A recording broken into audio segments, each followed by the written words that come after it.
Class 7th maths chapter 3 data handling आंकड़ों का प्रबंधन 3.1 एक्सरसाइज 3.1 से 6 क्वेश्चन इस वीडियो में और 7th क्वेश्चन इस वीडियो में सॉल्व होगा। विज्ञान की परीक्षा में विद्यार्थियों के एक समूह द्वारा 100 में से प्राप्त किए गए अंक हैं। The marks out of 100 obtained by a group of students in a science test are 10 बच्चे हैं बेटा, 1 2 3 4 5 6 7 8 9 10, ये 10 बच्चे हैं और इन 10 बच्चों को अलग अलग नंबर मिले हैं 100 में से। टेस्ट हुआ था उनका, उनको कुछ नंबर मिले, एक बच्चे के 85 आए हैं, एक के 76, एक के 90, एक के 85, एक के 39, 48, 56, इस तरह से अलग अलग नंबर हैं। बोल रहा है ज्ञात कीजिए, फाइंड द, कुछ हमें प्रॉब्लम्स, ये 3 हमें बातें निकालनी है, ज्ञात करनी है। पहला बोल रहा है विद्यार्थियों द्वारा सबसे अधिक और सबसे कम अंक ज्ञात कीजिए। Highest and the lowest marks obtained by the student. तो हम इसके सॉल्व करते हैं इसको। मैं यहां पर इसके आंसर्स लिख रहा हूं। तो आंसर नंबर 1 हम लिखेंगे सबसे अधिक अंक। बेटा सबसे अधिक अंक कितने हैं? 90 लग रहा है यहां तक, 95 हमारे पास में सबसे अधिक है।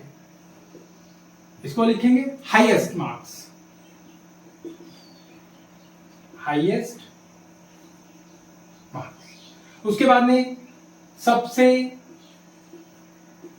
कम अंक, इंग्लिश में क्या लिखेंगे? Lowest marks. लोएस्ट मार्क्स कितने हैं बेटा?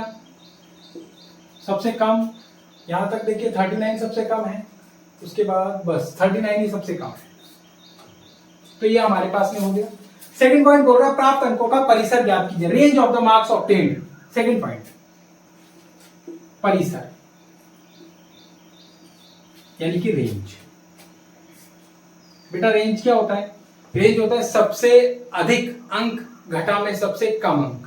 सबसे अधिक में से सबसे कम को हम घटा देते हैं तो रेंज यानी कि परिसर निकल कर आता है। सबसे अधिक कितने हैं बेटा? 95। सबसे कम कितने हैं? 39। दोनों को माइनस कर देंगे, 95 माइनस 39, माइनस किया, 15 में से 9 गया, 6 बचा, 8 में से 3 गया, 5। 56 इज योर आंसर।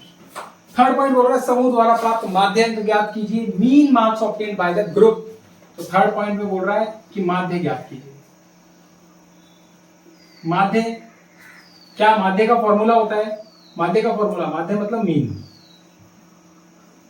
मीन का फॉर्मूला होता है कि प्राप्त अंकों का योग और अंकों की संख्या। इंग्लिश में सम ऑफ ऑल मार्क्स अपॉन में आ जाएगा नंबर ऑफ मार्क्स। ठीक है, तो बेटा हम जब इन सबको जोड़ेंगे, इन सबको जब हम टोटल करेंगे तो आपके पास में टाइम बचने के लिए मैंने पहले ही जोड़ रखा है, 730 आएगा। और ये टोटल कितने हैं? 1 2 3 4 5 6 7 8 9 10 बच्चे हैं। बेटा 0 से 0 भाग करने पर आपके पास में आ गया 73। ये आपका माध्य यानी कि मीन निकल कर आ गया, रेंज भी निकल कर आ गया। इसको नोट करिए। हम 7th क्वेश्चन को करते हैं। क्वेश्चन नंबर 7 देखिए बेटा कि 6 क्रमागत वर्षों में एक स्कूल में विद्यार्थियों की संख्या निम्नलिखित थी। The enrolment in A school during 6 consecutive years was as follows। बेटा पहले साल, एक साल ऐसा था, 6 लगातार सालों की बात हो रही है। मान लीजिए 2018 के अंदर बच्चे इतने थे स्कूल में, 2019 में इतने, 20 में इतने, 21 में इतने, 22 में इतने और 23 में इतने बच्चे थे। इस तरह से अलग अलग सालों में 6 साल तक बच्चे गिने गए, अलग इतनी संख्या थी। भाई कुछ बच्चे नाम कटवाते हैं, कुछ बच्चे नए एडमिशन लेते हैं, इस हिसाब से अलग अलग चेंज हो जाते हैं। कुछ 12th में या 10th में पास होकर चले जाते हैं स्कूल, ऐसे बच्चे भी होते हैं। तो उन सबको मिलाकर अलग अलग संख्या थी। बोल रहे हैं इस समय काल में स्कूल के विद्यार्थियों की माध्य संख्या ज्ञात कीजिए। एवरेज निकालना है कि हमें वो 6 साल के अंदर लगभग कितने बच्चों का एवरेज निकल कर आया, माध्य निकल कर आया। Find the mean enrolment of the school for this year. तो देखो बेटा इसके लिए हम मीन निकालेंगे। हम लिखेंगे बेटा मीन माध्य, फॉर्मूला पहले लिख लेते हैं। आंकड़ों का योग बटे आंकड़ों की संख्या। इंग्लिश में अगर हम लिखना चाहें तो हम लिखेंगे sum of all observations upon number of observation. बेटा जब हम इन सबको 6 के 6, देखिए 6 साल का है, जब हम इन 6 के 6 सालों को जोड़ते हैं, योग करते हैं इसका, तो 1555 प्लस 1670 प्लस 1750 प्लस 2013 जमा 2540 जमा 2820 और बटे में बेटा क्या आएगा? बटे में हमारे पास आएगा 6। तो जब मैं इसको जोड़ता हूं तो आपके पास में आता है 1 2 3 4 8 12348।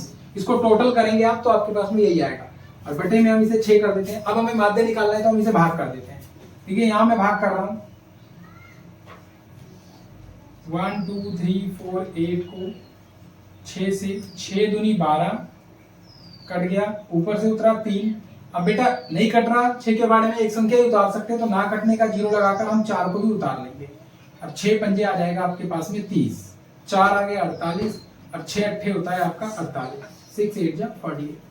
ये आपका माध्य आ गया 2058। बेटा एक चीज और मैं बता दूं आपको, ये तो 0 लगाया ये वाला, ये कैसे लगाया? 3 इधर आ गया, अब 3 कट नहीं रहा, तो जब ये 3 कट नहीं रहा, 6 के बारे में एक संख्या ही आई है, ये तो पूरा पूरा कट गया, तो ये नहीं कट रहा, तो अगली संख्या को उतारने के लिए ये जरूरी हो जाता है कि हम एक 0 जो है भागफल के साथ लगाएं, जो भी हमारा भागफल आता है उसके साथ लगाएं। समझ गए? तो इस तरह से आपका ये क्वेश्चन हो गया। हो दोनों क्वेश्चन समझ में आए होंगे आपको। Thank you so much.